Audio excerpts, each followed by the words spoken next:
we're gonna go ahead and jam this door and take this jammer with us, that way we can stop that mine from moving about. And there's actually two mines. There's one way out there which we also need to jam in order to reach the Tetris piece that is over here. Technically, we don't need this one right now. In fact, there are a bunch of puzzles which just don't need to be solved, technically, for the time being, but I'm gonna be 100%ing. You don't really need that one right now. What, do you think this is some kind of friggin' game? Just keep it. You might find a use for it later. But I'm pretty much gonna be 100%ing each world that I go into. And I am going to just be doing one world per recording session.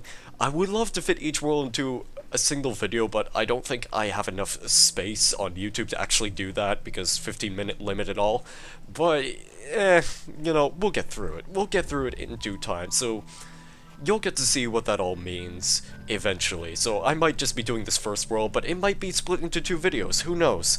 Maybe it'll be more convenient for some people who just want a shorter video experience. So this is pretty much what the bombs do, and you don't want to be anywhere in that field of their laser vision. But we're gonna take this jammer with us. Now, we could jam the bomb right now. We could do that, but it's technically not required for that one in particular at the moment. We need to trap this bomb first, so that way it can't get to this, and then we need to jam this door to pick up the Tetris piece. Another one! Great! Took you long enough. You think you could speed things up a bit? I haven't got all day here. I'm going as fast as I can, Sam, my man. Outnumbered is the next puzzle, and the jammer is all the way over here. So you open up this door, you let that bomb through, and then all you need to do is disable this minigun turret. And there you find another sigil. Again, these ones are really easy at the beginning, for obviously. You already got that one, Brainiac. Pay attention. Well, yeah, technically we already did get that one, but it's kind of necessary for progress, so I'm kind of curious as to why Sam says that in the first place, but whatevs. There's a switch over there, and this is the perfect demonstration of the other use of switches, which, of course, will be able to disable some minigun turrets. Not all of them, but some of them. So we could go to the left, which has the switch to disable the minigun turret, or we could go to the right and run straight into that bomb. I think I prefer to live at least this once, so we're gonna go ahead, disable that, and then we're gonna go ahead and jam this mine, because it is quite important in order to collect this piece. Finally, you got the fourth piece. Now, make your way to the temple. It's the big room with the... bloody hell. You'll know it when you get there. Move along now. Now, technically we could do that, but I think this is the perfect time to demonstrate what the bomb does if you stand too close to it.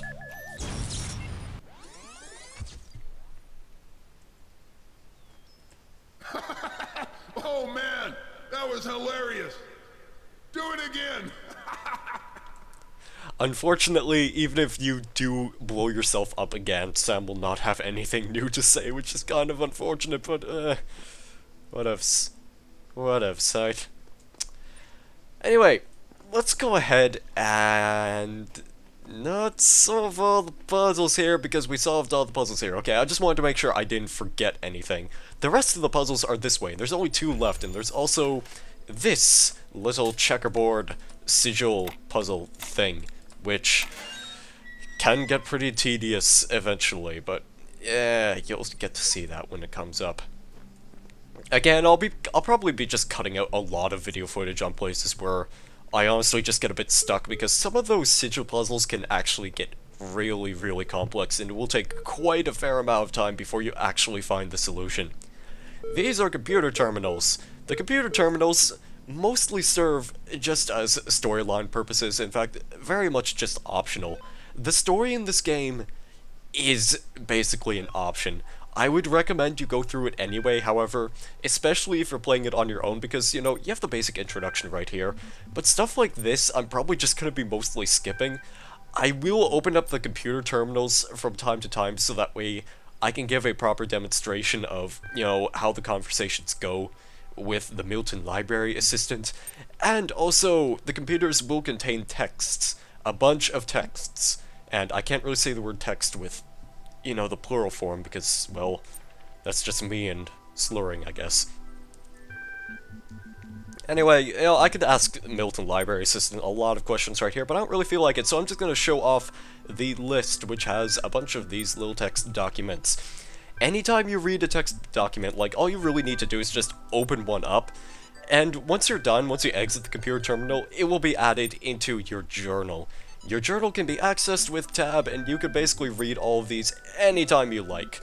So, for example, I could read welcome.eml. I'm not going to, but it's there if you want to read it. But for the time being, we are going to continue on with the game. Here's a teleporter over here. Just step into the disintegration beat. Step into the teleporter. Yeah, it's a teleporter, that's it. No, really, it's a teleporter. I'm just messing with you. Ready to energize, Captain. Ready to energize, Captain, but we're not ready to go just yet because we have 2 more sigils to collect. You really don't have to find all the puzzle pieces right now. You can come back here later. And, of course, as I've already explained, you don't need to do all of the puzzles at the beginning. Especially if you're just getting, like, right into this game and you just want to get a move on to see what the rest of the worlds are like, you can do that. But me, again, I'm just going to be 100%ing it because it's kind of important in a walkthrough, really. And plus, a lot of these puzzles are necessary for certain game elements. Like, in the top left of the screen, those yellow sigils represent... Hang on, let me go back so that way I can actually show it. Those yellow sigils will represent an object which we will be collecting at some point or another, just not now. But fairly soon, and you will see what that is, possibly in the next recording session. Quite possibly. This is poking a sleeping lion. That's the lion over there. You want to make sure the lion doesn't wake up, so you could use these 2 jammers, one of them to jam it and the other to just run along with it. I'm gonna go ahead and take both because it's actually necessary to solve this puzzle. One to disable that turret because we cannot sprint right by it. Those are basically the minigun turrets from Serious Sam 3, by the way, if you are curious as to what those are. They look very, very similar to them, and they will basically instantly kill you, so it's not a good idea to run into those. Yay! You found all the pieces in this area. Congratulations! Here's your friggin' cookie. Can we move on now? Yes, we may indeed move on now that we have collected all the pieces. So that was the very first world. It was pretty interesting, has a lot of basic puzzles in it.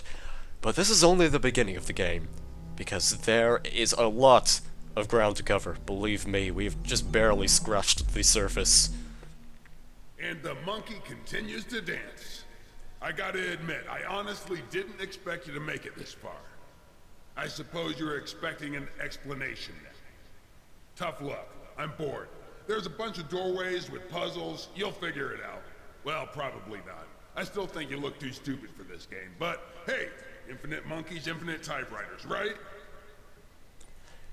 And there you have it. Sam has given his input on the situation at hand. Obviously, we are too stupid to be playing this game. Because, well, my name is seriously stupid, for one thing.